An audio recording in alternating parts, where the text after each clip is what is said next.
오늘 저희 이 신명기 25장을 다 함께 읽었는데요. 오늘 이 신명기 25장을 통해서 이런 제목을 정해봤는데요. 들으라, 사랑하라 라는 제목으로 이 신명기서의 말씀의 은혜를 나누고자 합니다. 신명기 25장을 살펴보기에 앞서서 좀 신명기를 전체적으로 좀 펼쳐서 보기 원하는데요. 사랑하는 성도님 여러분, 여러분은 성경 66권 전체를 통틀어 성경의 가장 핵심 구절 하면 어떤 말씀이 떠오르십니까? 네, 그렇죠. 지금 우리 장충단 교회는요, 라이브 그 성경을 이제 만들기 위해서 준비하고 있는데요. 이미 지금 진행하고 있는데요. 그 라이브 성경 녹음을 통해서 여러분 각자의 인생의 말씀을 이제 정해서 그것을 녹음하려고 하는데요. 여러분에게 각자에게 인생의 말씀이 있을 거예요. 근데 오늘 제가 처음 이렇게 드렸던 질문은 성경 66권에서 가장 핵심적인 말씀이 무엇이냐고 질문을 했더니 이렇게 이 말씀 저 말씀을 해주셨는데요. 아마도 요한복음 3장 16절을 말씀하지 않으셨을까 생각이 됩니다. 그렇다면 신약 성경을 믿지 않는 유대인들에게 성경의 가장 핵심 구절을 말하라고 하면 유대인들은 어떤 그 성경의 말씀 구절을 단번에 말할까요? 네. 유대인들은요, 이 신명기 6장 4절과 5절의 말씀을 아마 이렇게 히브리어로 말할 텐데요. 쉐마 이스라엘 아도나이 엘로헤누 아도나이 에하드, 막 이렇게 단번에 이렇게 이 말씀을 이야기할 겁니다. 이것은 들으라 이스라엘아, 우리 하나님 여호와는 오직 유일한 여호와이시니 너는 마음을 다하고 뜻을 다하고 힘을 다하여 내 하나님 여호와를 사랑하라. 이 말씀을 단번에 유대인들은 말할 것이에요. 유대인들은 수천 년 동안 아침 저녁으로 쉐마의 말씀을 암송하고 기도하며 하나님께 헌신을 표현하였습니다. 구약 성경에는 쉐마라는 단어가 자주 등장합니다. 지금 보시고 계시는 저 히브리어의 쉐마, 바로 이 쉐마의 뜻은 들으라인데요. 이처럼 쉐마는 구약 시대에 보편적으로 쓰이며 단순히 듣는 것에 그치는 것이 아니라 쉐마는 듣고 반응하는 순종의 의미를 가지고 있습니다. 지금 여러분 이렇게 화면에서 다시 한번 띄워주시죠. 그 자면 말씀에도 보면은요, 쉐마 하는 귀와 보는 눈, 이들은 다 주님께서 지으셨다라고 이렇게 구약 성경에 보면은 말씀이 나와 있는데요. 이처럼 이 쉐마는, 이 들으라는 이 말씀은 단순히 듣는 것에 그치는 것이 아니라 그 듣고 반응하면서 순종하는 것까지를 의미합니다. 신명기 6장의 핵심 단어인 이 쉐마, 바로 들으라. 그리고 아까 앞서 보았던 그 말씀에서 사랑하라 라는 말씀은 신명기 전체를 기반으로 하는 매우 중요한 단어입니다.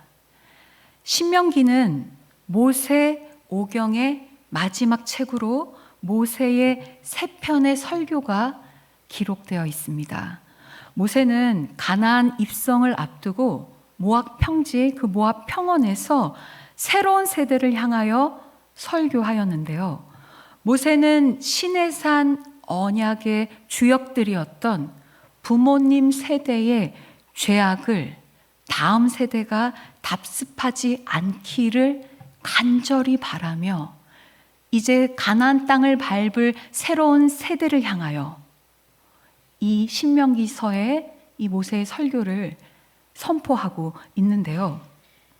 이 신명기는 언약에 신실하라는 그 권면의 말씀으로 율법의 지침서들이 기록되어 있습니다. 그래서 여러분은 지금까지 율법, 신명기를 통해서 많은 율법들을 보아오셨을 텐데요. 모세가 모압 평원에서 했던 연설, 즉 토라는 모세의 설교 주제가 진행되는 순서대로 토라의 핵심 부분들로 이루어져 있는데요. 특히 율법에 관한, 그 율법의 모음집이라고 할 수 있는 그 율법에 관한 자세한 내용이 신명기 12장부터 26장까지 기록되어 있습니다. 저희는 오늘 그 끝자락에 25장의 말씀을 함께 읽었는데요. 이 율법 지침서는 모세가 보다 실천적으로 해석한 삶의 구체적인 규범들입니다. 잠시 출애굽에서의 그 시간으로 돌아가서요. 하나님께서 시내산에서 모세를 통하여 무엇을 주었죠? 두 돌판? 감사합니다. 답변해 주셔서. 네. 십계명을 주셨습니다. 그 십계명을 주시면서 하나님은 이스라엘 백성들과 언약을 맺으셨는데요.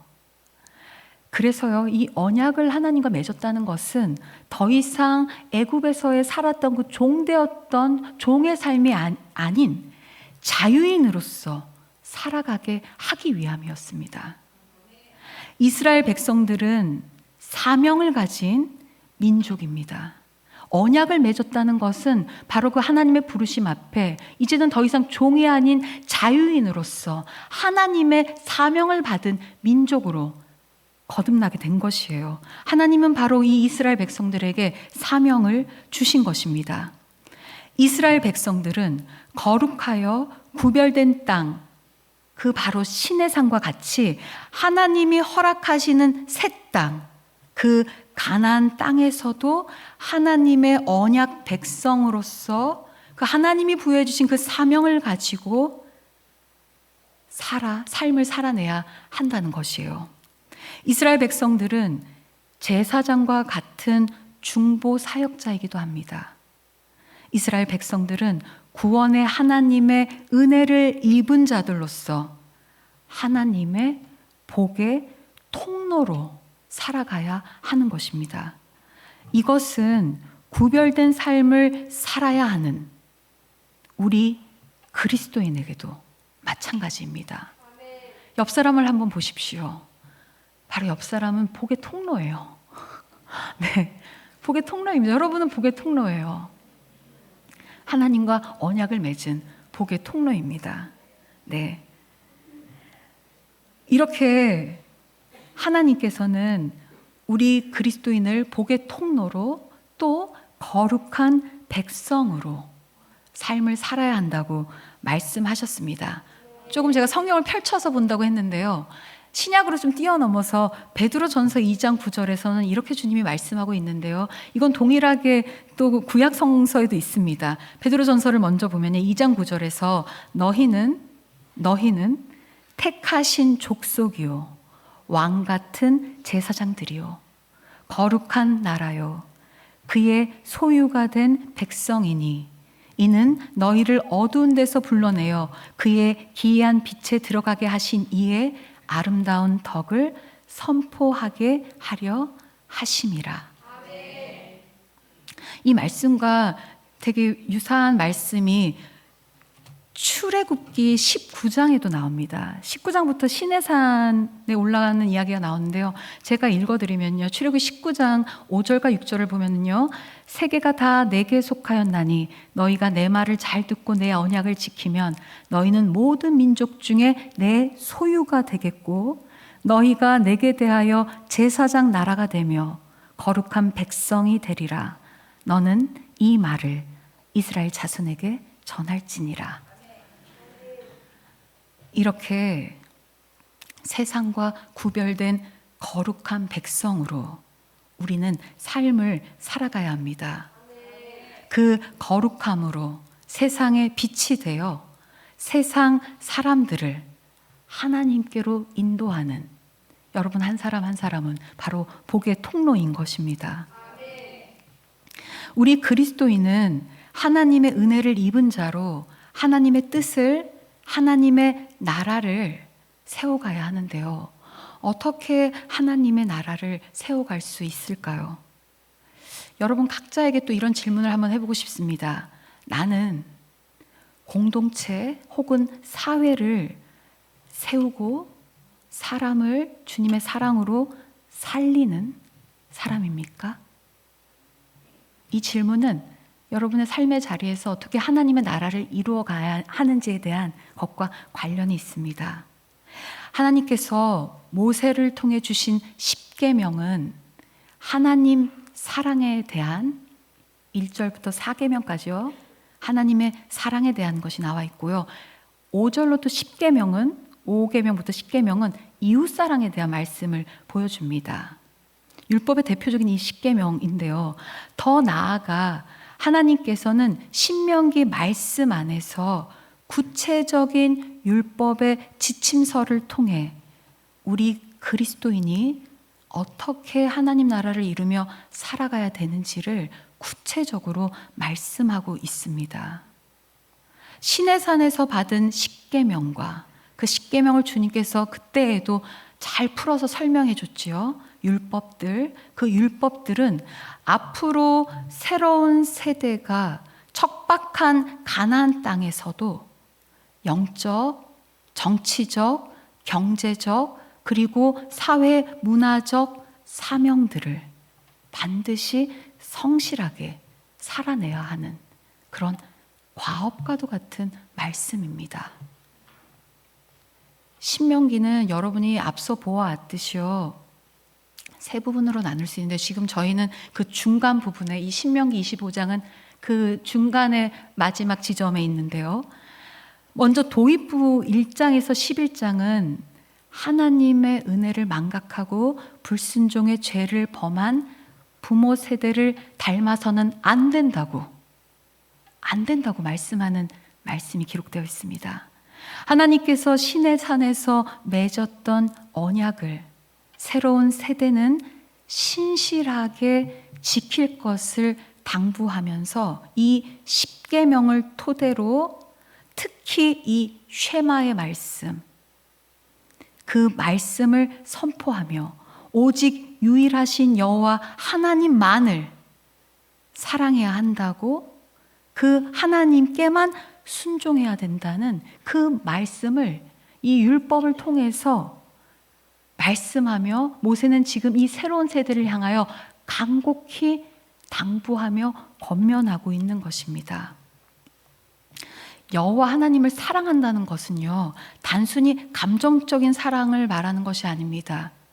여호와 하나님을 사랑한다는 것은 물론 감정도 하나님께서 우리 가운데 주셨지만 그 감정, 그 사랑하는 마음과 결단이 합쳐져서 바로 헌신에 대한 것을 말씀하는 것이에요. 그래서요, 이스라엘은 하나님께 들음으로써 순종과 하나님을 사랑함으로써 그 하나님을 향한 헌신을 통하여 제사장 나라를 세워야 함을 우리는 이 출애굽기에서부터 이 모세 오경을 통해서 배워왔는데요. 이스라엘의 이 새로운 세대가 앞으로 이 가나안 땅에 들어가서 살 때에 반드시 이 율법을 기억하며 하나님의 지혜와 공의를 그 땅 가운데 세워 가야 한다는 것입니다. 이제 이 이스라엘의 새로운 세대가 가나안 땅에 들어가게 될 텐데요. 가나안 땅은 어떤 땅입니까? 성경에 보면 젖과 꿀이 흐른다고 했는데요. 사실은 그 가나안 땅은요, 이미 그 땅에 살고 있는 사람들로 인해서 온갖 우상신, 태양, 날씨, 성적인 것들도 있고요. 그 전쟁과 같은 온갖 우상신들을 숭배하는 아주 그런 것으로 만연되어 있는 땅입니다. 그 땅에 이제 들어가야 되는 거야, 이 새로운 세대가. 그래서 모세는 이 말씀을 통해서, 이 신명기의 말씀을 통해서 그 새로운 세대에게 당부하며 권면하고 있는 것입니다. 그러면서 그들이 그 우상을 숭배하면서 살아가는 그 행위는요, 인간을 천하게 하고 공동체를 파괴하는 요인이 됩니다. 그러나 유일하신 한 분 하나님만을 섬기고 사랑하며 예배하는 것은 생명과 복으로 나아가는 것입니다. 좀 이렇게 서두가 많이 길어지는데요. 제가 오늘 이 신명기 25장의 말씀을 하는 데 있어서 조금 필요한 말씀들을 한번 이렇게 정리해 보았습니다. 그러면서 여러분, 이제 우리가 신명기 두 번째 부분에서는 율법의 모음집이라고 할 수 있는 율법의 이야기들이 아주 구체적으로 나오는데요. 그래서 여러분이 이미 보았던 12장부터 이제 그 율법에 관한 것들이 26장 15절까지 나오는데요. 하나님의 땅에 사는 하나님 백성을 위한 율법을 새로운 세대를 향하여 모세가 설교를 하고 있죠. 그런데요, 오늘 우리가 함께 읽은 이 신명기 25장, 이 신명기 25장은요, 제가 이렇게 이미지로 한번 만들어 봤습니다. 한번 이 그림을 보면서 차례차례 이제 신명기 25장의 말씀을 함께 나눌 텐데요. 그림을 보면서 따라오시면 될 것 같아요. 이 신명기 25장은요, 이스라엘의 사회 생활에 관한 율법을 말씀하고 있는데요. 이 율법은요, 공정성을 유지하기 위한 규례입니다. 앞서 제가 막 이렇게 설명해온 막 쉐마 얘기를 하면서 이렇게 좀 뭔가 장황한 듯한 설명을 했는데요. 연관이 있습니다. 바로 이 신명기 25장의 이 율법은요, 공정성에 관한 규례를 언급하고 있는데요. 그런데 조금 다른 점이 있는데요. 지금까지 언급된 규례들, 여러분이 지금까지 보았던 그 율법들은요, 대부분 출애굽기나 레위기에서 이미 언급된 내용이 반복되거나 조금 확장된 것이었습니다. 그런데 이 신명기 25장의 규례들은, 이 율법은 처음 언급되거나 추가된 규정들입니다. 이것은 오래전부터 고대 근동이나 이스라엘 사회에서 널리 통용되어 오던 관습이 이렇게 율법으로 정해졌다는 특징을 가집니다. 사회 공동생활을 함에 있어 어떠한 경우라도 한쪽으로 치우치지 않고 공정성을 유지하는 것은 매우 중요합니다. 신명기 25장은 특히 사람과 사람이 함께 더불어 살아가는 공동체 안에서 공정성을 유지하기 위한 율법을 구체적으로 말씀하고 있습니다. 오래전부터 시행되어 오던 관습 중에 규례로 정해진 것이 있는데요. 바로 여러분, 이쪽에 보이는 계대 결혼 제도가 있습니다. 제가 이 말씀을 먼저 드릴게요. 5절로 10절에 나와 있는 것인데요. 이 말씀은요, 자식이 없는 가운데 죽은 형제의 아내를 다른 형제가 취하여 죽은 형제의 가문과 기업을 이을 자녀를 낳게 해주는 규례입니다. 참 얼토당토 말도 안 되는 규례입니다. 지금 현재 시대는 이렇게 하면 안 됩니다. 이 당시에 이런 계대 결혼 제도가 있었다고 합니다. 그래서 이것은요, 그런데 고대 근동으로부터 내려온 관습이 이렇게 율법으로 포함되었습니다. 그리고 1절에서 3절 얘기를 좀 할게요. 1절을 보면은요, 사람들 사이에, 신명기 25장 1절, 사람들 사이에 시비가 생겨 재판을 청하면 재판장은 그들을 재판하여 의인은 의롭다 하고 악인은 정죄할 것이며 하면서 이 태형에 대한 말씀이 기록되어 있는데요. 이 태형이라는 것은요, 악인을 매로 다스리는 거예요. 막 매를 때려서. 그래서 왜 사랑의 매라고 해서 여러분도 이렇게 매를 드십니까? 자녀들 향해서. 근데 여기서는 악인을 매로 다스리는데 40까지는 때리려냐? 그러면 41번째에서는 때리면 안 된대요. 40대 정도가 가장 적당하다고 합니다. 그래도 얼마나 아플까요? 네, 그래서 이 태형, 이 제도가 이게 율법서에 지금 기록되어 있는 거예요, 여러분. 율법서에. 그래서 악인을 매로 다스리되 지나치게 때리지는 말라는 규례입니다. 그리고요, 4절에 보면은요, 곡식 떠는 소에게 망을 씌우지 말지니, 이건 나중에 고린도 후서에 가면 또 이 말씀을 빗대어서 또 말씀을 하는데요. 이건요, 비록 짐승이라도 제 수고한 대가가 주어져야 한다는, 비록 짐승일지라도 수고를 했으면 응당 대가를 치러야 된다는 규정입니다. 그리고요, 13절에서 16절을 보면은요, 13절에서 16절에 보면은 이제 저울추와 대에 대한 이야기가 나오는데요. 남을 속이는 부정한 도량 형기를 사용해서는 안 된다는 규례입니다. 이렇게 하면은 공정한 거래가 되지가 않겠죠. 불공정해지겠죠. 그래서 이것은 공정성을 유지하기 위한 대표적인 규례인데요. 그 앞서서 11절, 12절에도 보면은요, 천한 여자의 행태를 고발하는 내용도 있습니다. 그리고요, 끝으로 17절에서 19절은 하나님을 대적하고 약자를 처참하게 죽인 아말렉 족속에 대한 말씀을 하나님께서 명령하시는데요.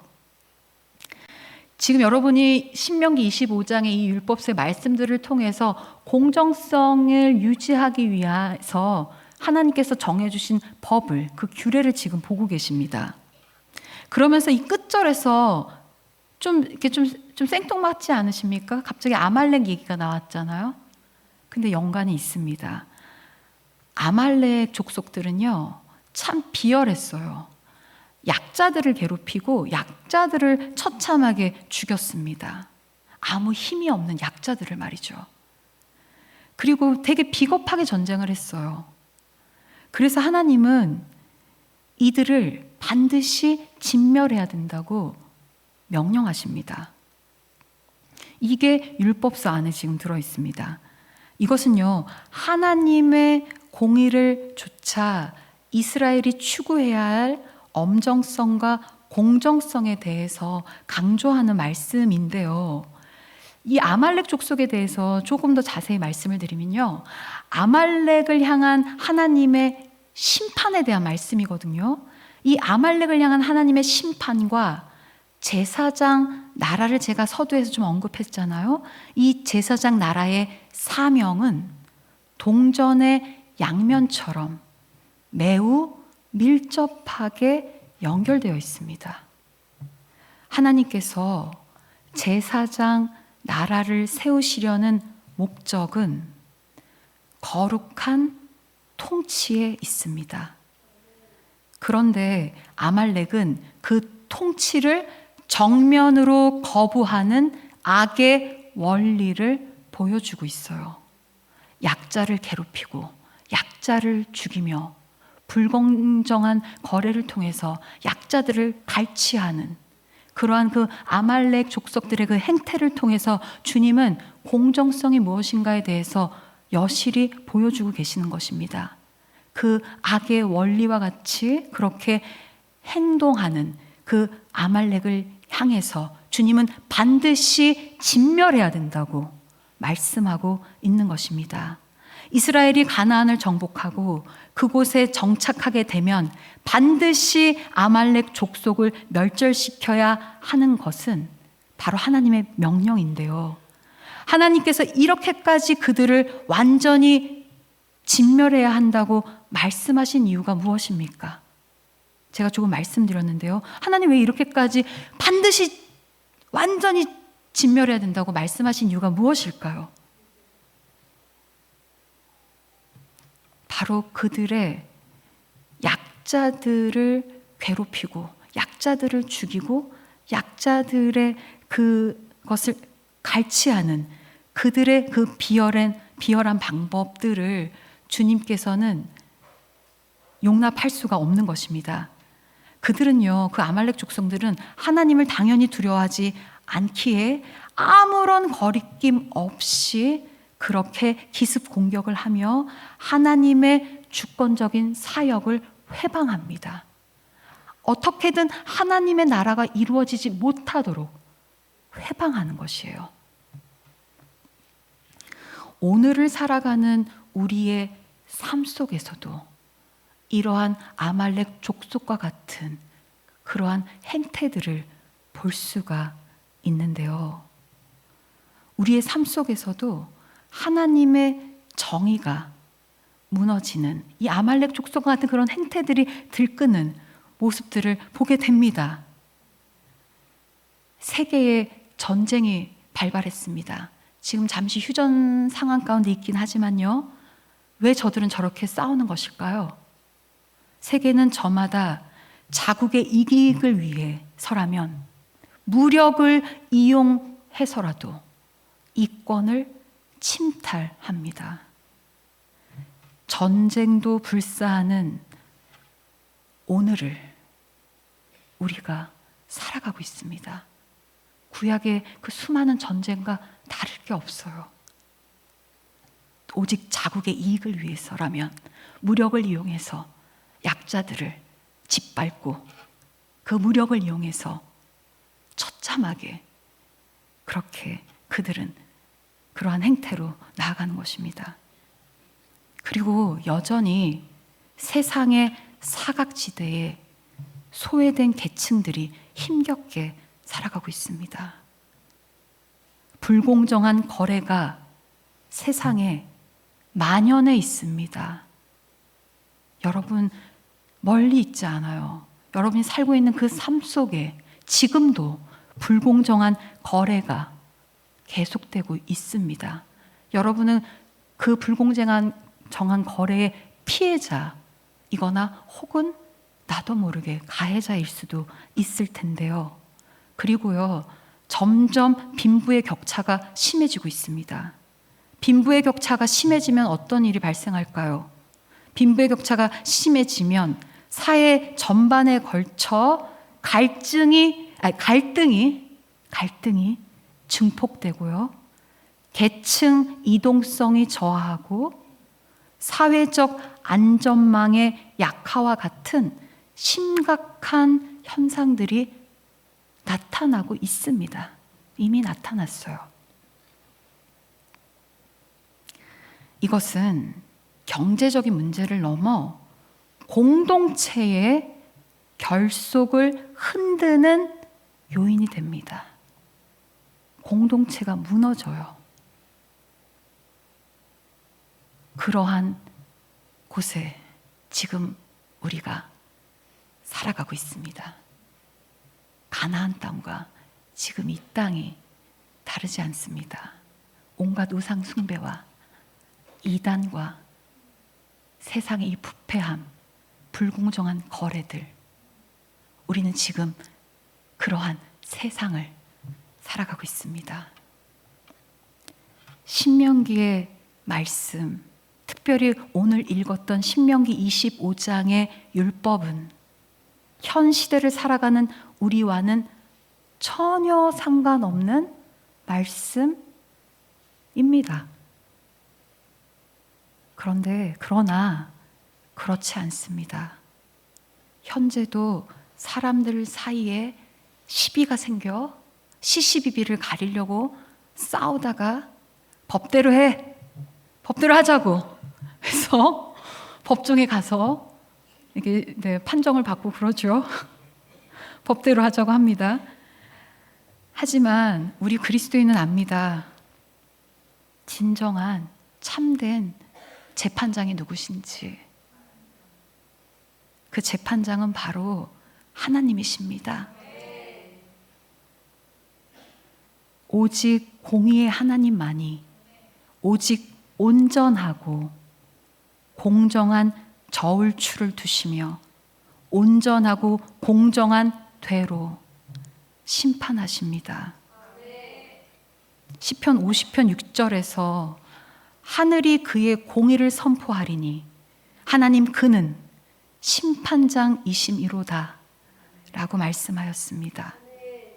신약 성경을 살펴보면 하나님의 공의는 단순히 죄에 대한 심판을 넘어 예수 그리스도를 통해 나타난 구원의 의와 성도들의 삶에서 실천해야 할 바른 도리를 말씀하고 있습니다.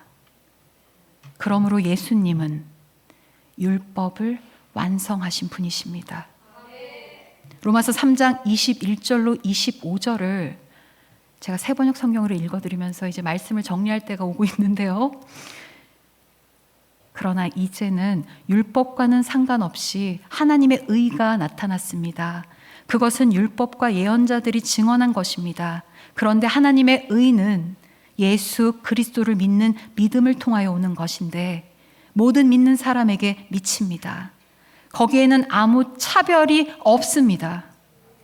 모든 사람이 죄를 범하였습니다. 그래서 사람은 하나님의 영광에 못 미치는 처지에 놓여 있습니다. 그러나 사람은 그리스도 예수 안에서 얻는 구원으로 말미암아 하나님의 은혜로 값없이 의롭다는 선고를 받습니다. 하나님께서는 이 예수를 속죄 제물로 내주셨습니다. 그것은 그의 피를 믿을 때에 유효합니다. 하나님께서 이렇게 하신 것은 사람들이 이제까지 지은 죄를 너그럽게 보여주심으로써 자기의 의를 나타내시려는 것이었습니다. 예수님은 율법을 완전하게 하신 분이십니다. 마태복음 5장 17절에서도 내가 율법이나 선지자를 폐하러 온 줄로 생각하지 말라. 폐하러 온 것이 아니요 완전하게 하려 함이라. 더 나아가 사랑은 율법의 완성이니라라고 로마서 13장 10절에서 말씀하십니다. 그래서 우리는 들어야 하고 사랑해야 합니다. 우리가 살아가는 인간 사회 규범 속에 신명기 25장과 같은 이러한 공정성의 규례가 왜 필요한지 오늘 이 말씀을 통해서 여러분은 깨달았을 줄 믿습니다. 그것은 인간을 사랑하고 타인의 권리를 존중해 주며 나아가 하나님을 경외하기 위함입니다. 하나님께서는 선한 데는 지혜롭고 악한 데는 미련하라고 했습니다. 성도가 선한 일에 능숙하고 지혜롭게 행동하되 악한 일에는 순진하고 미련한 상태를 유지해야 합니다. 죄는 미워하되 사람은 사랑해야 하는 것입니다. 사회생활을 하면서도 서로 사랑해야 됩니다. 내가 아닌 나를 사랑하시는 그 주님 앞에 그 하나님의 사랑의 은혜를 공급받아 그 사랑으로 내가 아닌 나와 함께하는 타인을 바로 그 이웃을 사랑해야 하는 것입니다. 그렇게 성실히 하나님의 사랑을 여러분의 삶의 자리에서 이루어 갈 때 공정성 유지는 자연적으로 해결될 것입니다. 개인의 자유를 존중하고 사회 제반 법규를 존중하고 준수해야 합니다. 사회에 이런 공정성이 없다면 여러분 한 사람 한 사람이 지키지 않는다면 그 사회는 무너지고 마는 것입니다. 하나님의 나라는 공의가 통치하는 나라입니다. 성도의 삶은 하나님의 나라를 먼저 구하고 하나님의 의를 구하는 삶이어야 합니다. 하나님의 공의는 하나님의 사랑에서 기인되었습니다. 하나님은 그분 자체로 사랑이십니다. 그러기에 온 마음과 뜻과 정성을 다해서 여호와 하나님을 먼저 사랑해야 합니다. 그리고 그 공급받은 사랑으로 내가 아닌 타인을 사랑해야 하는 것입니다. 여러분이 그 사랑을 행할 때 쉐마 들었잖아요? 그렇게 순종하며 사랑을 행할 때 그곳에 바로 하나님의 나라가 이루어지는 것입니다. 말씀을 정리하면서 저는 이런 질문을 하면서 말씀을 마치려고 합니다. 나 혼자 있으면 편하고 좋죠. 그런데 우리는 혼자 살 수 없습니다. 누군가와는 함께 살아가야 합니다. 나 혼자가 아닌 그 누구든지 내가 아닌 타인과 함께하는 그 시간, 그 자리, 그 공동체, 작게는 여러분 여전도회, 남전도회, 각 기관, 우리 교회는 또 목장이 있지요. 그 공동체, 더 나아가 교회, 그 공동체, 바로 나라, 그 사회, 그 나라에서 여러분은 공동체를 세우는 자입니까? 여러분은 진정한 그 하나님의 사랑으로 사람을 살리며 그 공동체를 세우는 자입니까?